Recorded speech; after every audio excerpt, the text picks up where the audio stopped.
നമ്മളുള്ള ധർമ്മടം മൊയ്തു പാലത്തിന്റെ അടുത്താണ്. വളരെയേറെ പ്രത്യേകതകളുള്ള ഒരു ബീച്ചാണ് മുഴപ്പിലങ്ങാട് ബീച്ച്. കണ്ണൂർ ജില്ലയിലെ മുഴപ്പിലങ്ങാട് ബസ് സ്റ്റോപ്പിൽ നിന്നും 15 മിനിറ്റ് നടന്നാൽ മുഴപ്പിലങ്ങാട് ബീച്ചിലെത്താം. വണ്ടി ഉള്ളവരാണെങ്കിൽ 5 മിനിറ്റ് കൊണ്ട് എത്തിച്ചേരാൻ പറ്റും. വളരെ മനോഹരമായ ഒരു ബീച്ചാണ് ഇത്.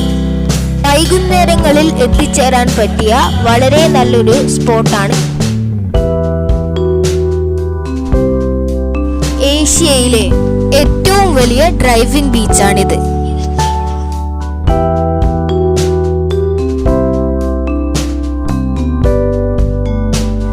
കിലോമീറ്റർ ഈ കടൽ തീരത്തു കൂടി വണ്ടികൾ ഓടിക്കാൻ പറ്റും.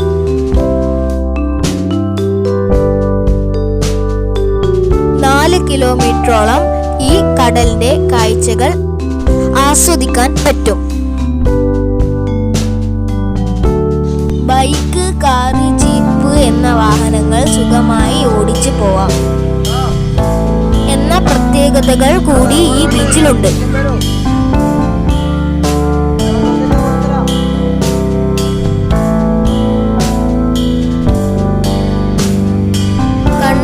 ദൂരത്തോളം പരന്നു കിടക്കുന്ന അറബിക്കടലിൽ മീൻ പിടിച്ചു കൊണ്ടിരിക്കുന്ന ചേട്ടന്മാരെയും നമ്മൾ കണ്ടു.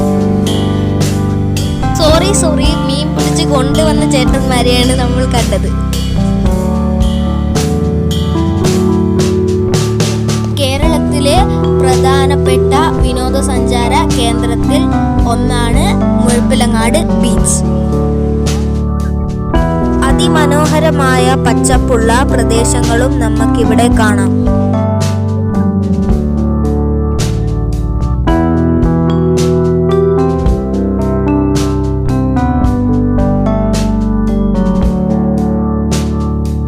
ഈ മണൽത്തിട്ടകളിലൂടെയാണ് നമ്മൾ വണ്ടി ഓടിച്ചു പോകുന്നത്.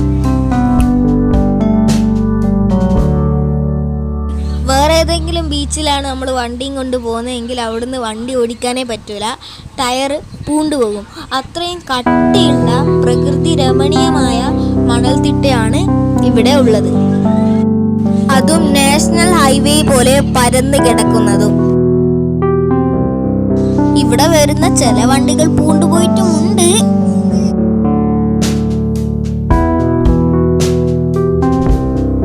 നമ്മൾ വന്നത് രാവിലെ ആയതുകൊണ്ടാണ് അധികം വണ്ടികളൊന്നും ഇവിടെ കാണാഞ്ഞത്.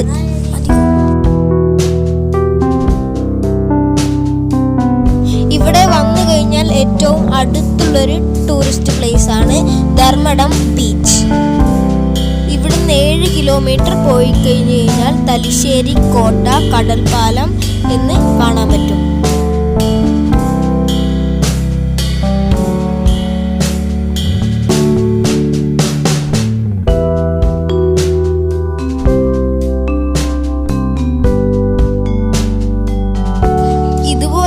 കണ്ണൂരിൽ പോയി കഴിഞ്ഞു കഴിഞ്ഞാൽ കണ്ണൂർ കോട്ട, കണ്ണൂർ ബീച്ച് ആൻഡ് അഴീക്കൽ തുറമുഖം എന്നിവ നമ്മൾക്ക് കാണാൻ പറ്റും.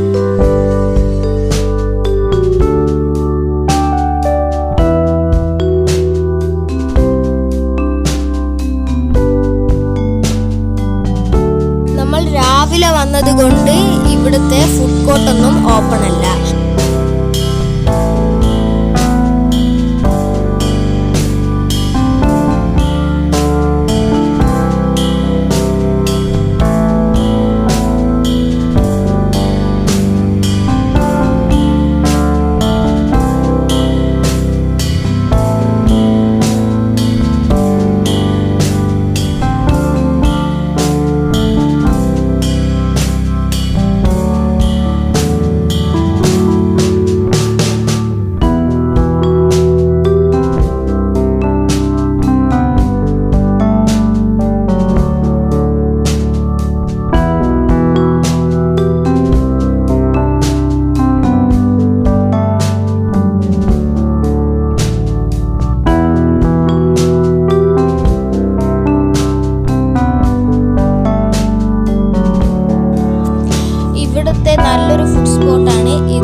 ഏറ്റവും വലിയ ഒരു ബീച്ചാണ് മുഴപ്പിലങ്ങാട് ബീച്ച്. എല്ലാവരും ഇവിടെ വരാൻ ശ്രദ്ധിക്കുക.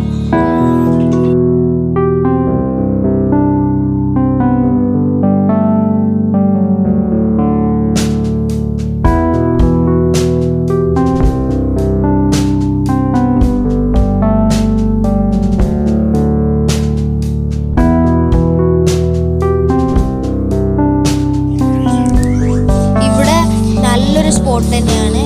ഫാമിലി ആയിട്ട് വരാൻ എല്ലാവരും ശ്രദ്ധിക്കുക. നമ്മൾ ഇന്നിവിടെ ബൈക്കിലാണ് വന്നിരിക്കുന്നത്. നമ്മൾ ഇടക്കിടക്ക് ഇതുപോലെ ഇവിടെ ഒക്കെ വരുത്തുന്നുണ്ട്. അപ്പം ഇവിടെ വന്നു കഴിഞ്ഞ് കഴിഞ്ഞാൽ ധർമ്മടം ബീച്ച് കൂടി എല്ലാവരും കണ്ടിട്ട് പോവുക. അതും ഒരു കില്ലും പോലത്തെ ഒരു സ്പോട്ട് തന്നെയാണ്. ഓക്കെ,